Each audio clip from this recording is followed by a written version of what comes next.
Hi! I thought it's time for a weather update. Haven't had one of those for quite some time. So today, fast approaching the end of February 2021, and it seems that we've reached the end of winter. Here, an ice rink a few days ago, skating around on it.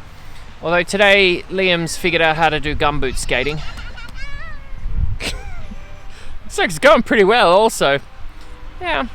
This is the extra season you get in Finland if you've had some good snow. The minute everything starts to melt, you just end up with lots of ice blocks. Well, lots of fog the last couple of days and just everything melting. So that nice familiar winter melting sound. And we do have a giant ice block out the front of our house. But there we go. There was snow this year. And I think it's all gone now. Well, this will melt at some point. Hello. Subscribe. See you tomorrow. Bye.